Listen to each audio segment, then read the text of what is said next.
আমি সর্বপ্রথমে উপস্থিত সবাইকে আন্তরিকভাবে শ্রদ্ধা, অভিনন্দন ও প্রণাম নিবেদন করি।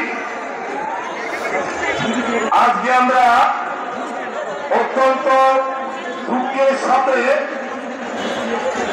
এই মঞ্চে উপস্থিত হয়েছি। সুধীমণ্ডলী, যে মঞ্চে আমরা উপস্থিত হয়েছি সেটির নাম শহীদ মিনার, ঠিক তো? এটির নাম শহীদ মিনার। এই শহীদ মিনার কেন করা হয়েছে আপনারা জানেন। 1952 ইংরেজিতে বাংলা ভাষাকে প্রতিষ্ঠিত করার জন্য আমাদের বাঙালি ছেলেরা প্রাণ দিয়েছে, রক্ত দিয়েছে বলে তাদের স্মৃতি রক্ষার জন্য এই শহীদ মিনার আমরা রচনা করেছি রাষ্ট্রীয়ভাবে, ঠিক আছে? আজকে আমরা এমনই এক পর্যায়ে দাঁড়িয়েছি, আমরা শহীদ হচ্ছি বলে, আমাদের প্রাণ যাই বলে, আমাদের পিঠ দেওয়ালে থেকে গেছে বলে, তাই তো? এই দেওয়ালে পিঠ দেখানো থেকে মুক্তি পাওয়ার জন্য আমার সমগ্র বাংলাদেশের সনাতনী সমাজ আজকে এই ঢাকার মঞ্চে উপস্থিত হয়েছেন। এজন্য আমি সংগ্রামী জনতাকে, মা বোনকে আন্তরিকভাবে ধন্যবাদ ও কৃতজ্ঞতা জানাতে চাই। আমি কথা বেশি বাড়াবো না। আমার গোপীনাথ বাবাজি সুন্দরভাবে বলেছেন, আমার পরবর্তী আলোচকগণ বলবেন।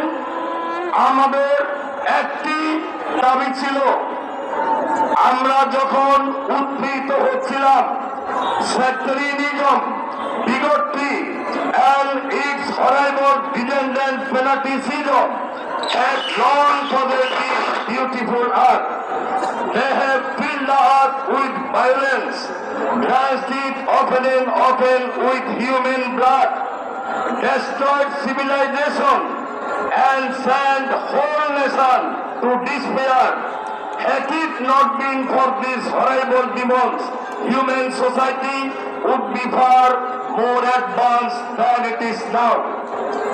আমরা দেখে আসছি তারপর যুগ থেকে জরাসন্ধ, কংস, শিশুপাল, দন্তবক্র, দুর্যোধন এই সুন্দর পৃথিবীকে বহুকাল ধরে আচ্ছন্ন করে রেখেছে।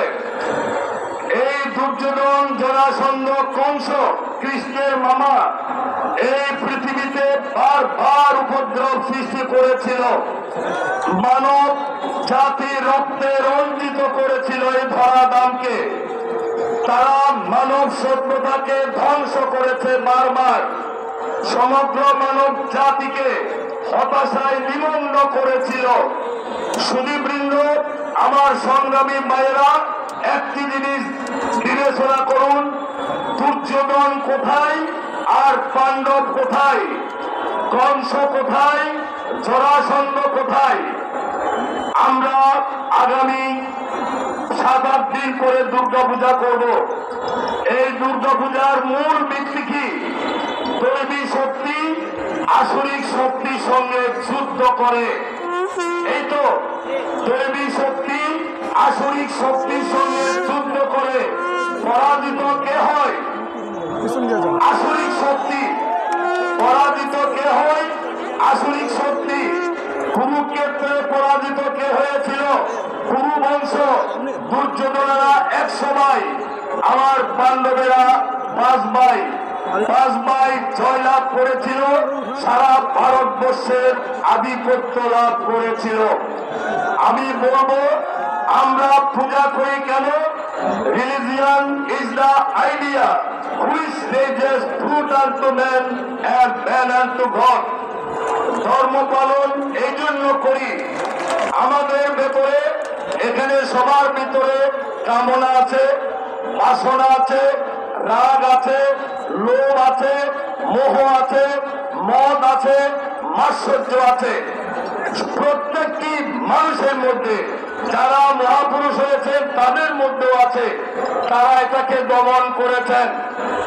এই রিপু শক্তিকে দমন করার জন্য দুর্গা পূজার আয়োজন। আমার অন্যায় অবিচারকে ধ্বংস করার জন্য দুর্গা পূজার আয়োজন, কালী পূজার আয়োজন।